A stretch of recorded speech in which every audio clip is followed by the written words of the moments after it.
Hi, welcome back to AutoReview. My name is Patrick, and today I'm presenting you the 2015 Ford EcoSport in the titanium edition. What is this car? You will ask yourself. Basically, it's a Fiesta that was lifted up, redesigned a bit to make it look like a 4x4 car.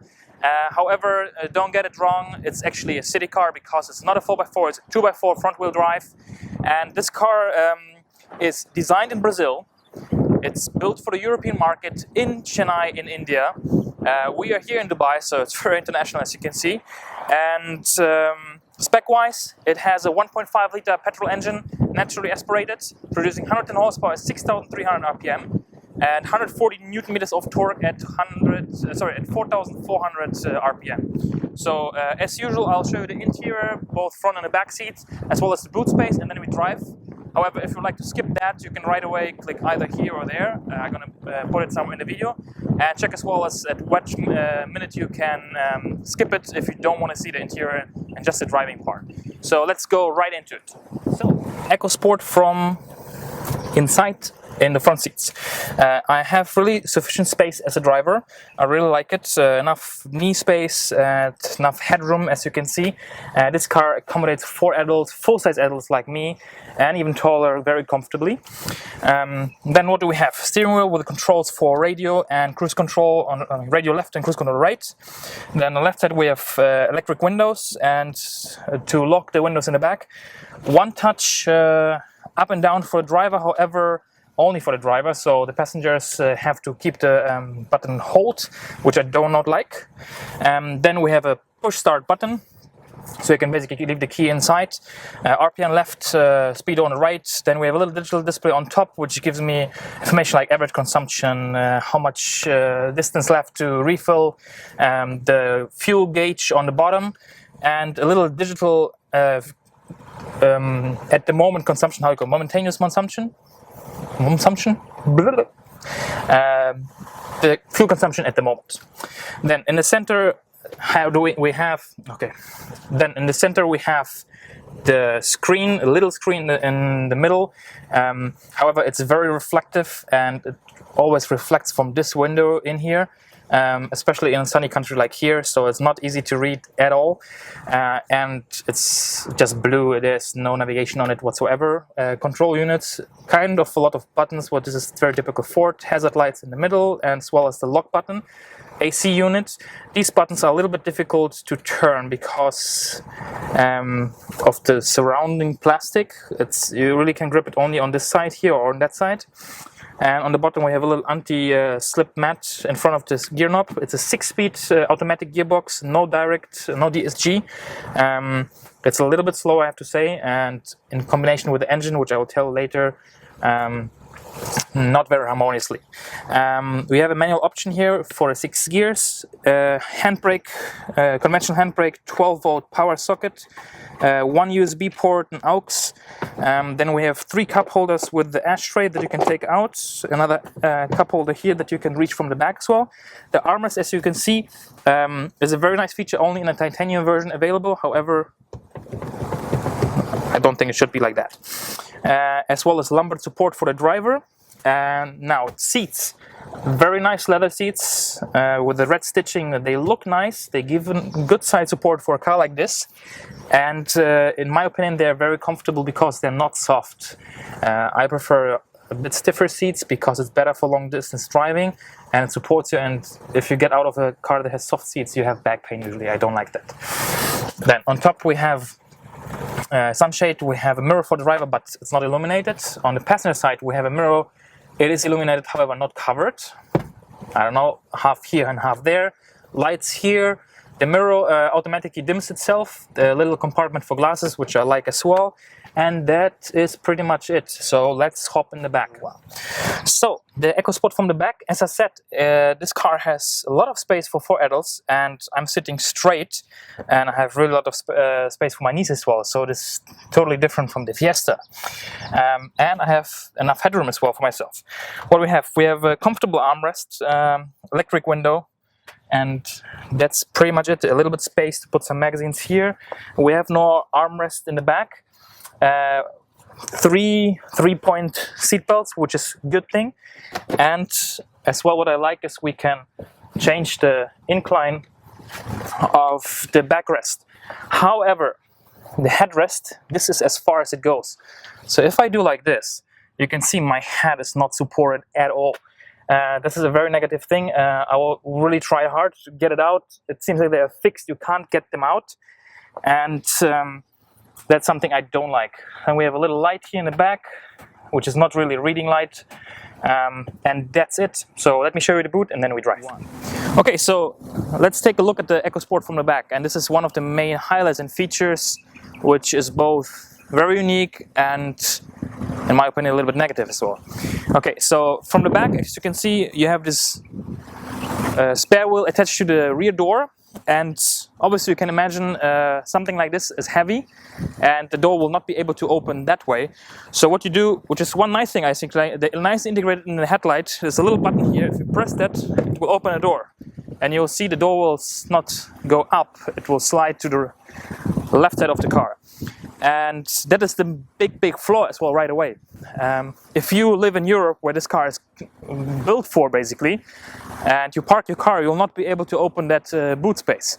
Another problem as well is that this one here is it's lifting it up, or basically it's lifting and opening, and it's against you. So you have to be very careful if you open it.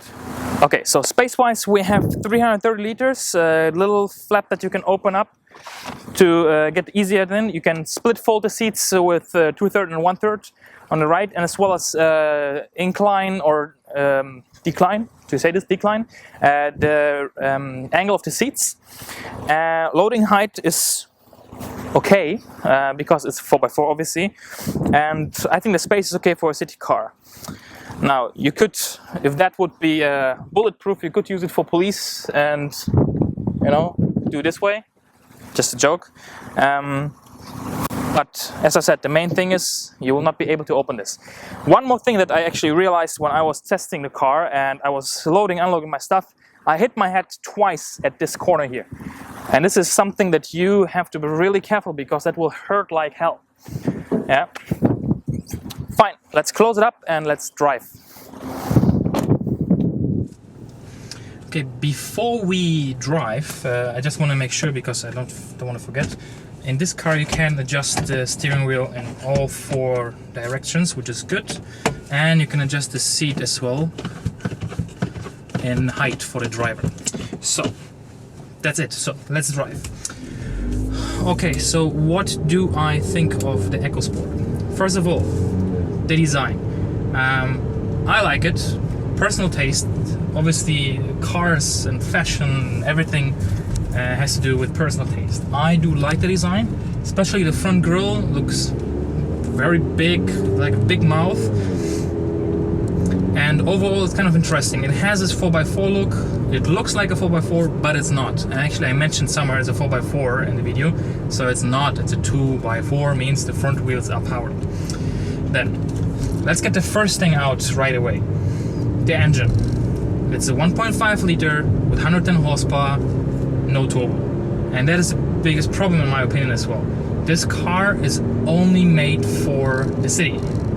It doesn't feel good on the highway. Not that it's not stable or anything. The ride quality in my opinion is good. And the seats are good, I told you as well.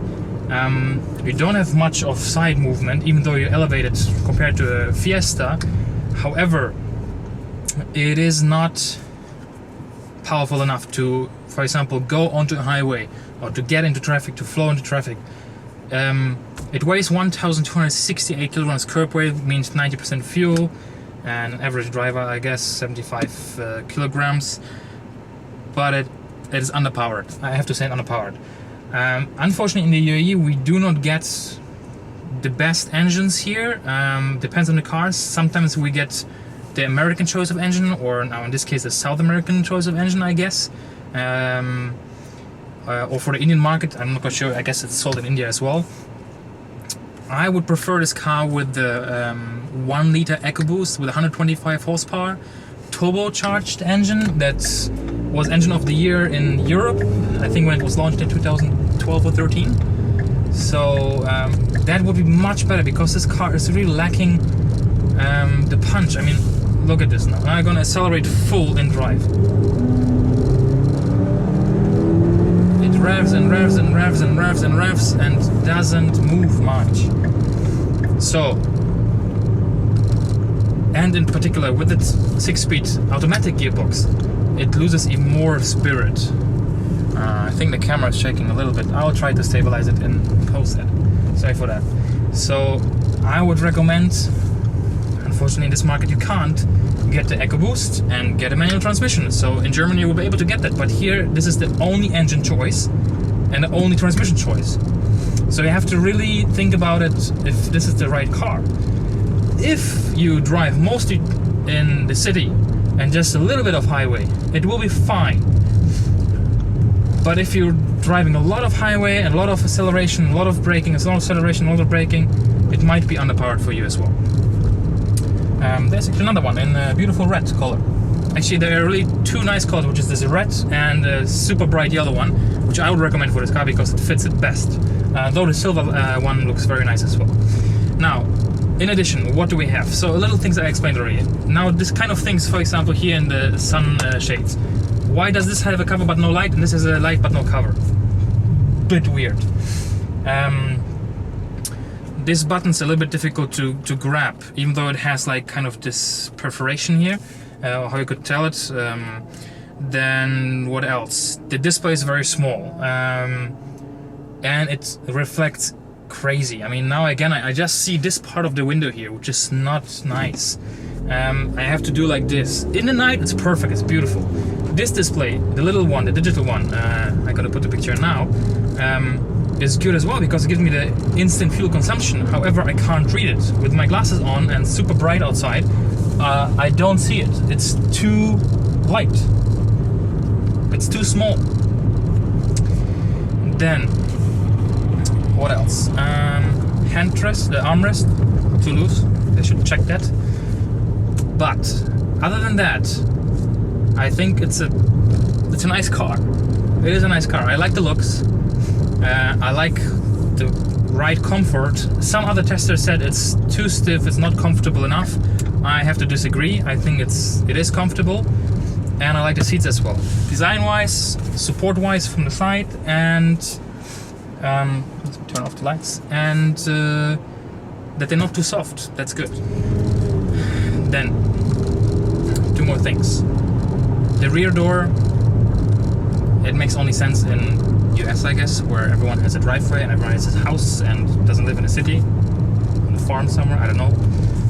But here it's not the, I mean, here maybe it's still fine, but in Europe, not the right thing to do. But I guess they try to get the spare wheel out, so now we have a Jeep here, Jeep Wrangler in front of us. Same thing, right? The rear wheel is there. So they try to get the rear wheel out from the inside cabin to get more boot space. So they put it on the back and to have as well this look of a 4x4. Now here the cover is actually soft cover. In Europe I think it's hard cover, which looks nicer, by the way, on the side. And one more thing, I just had it.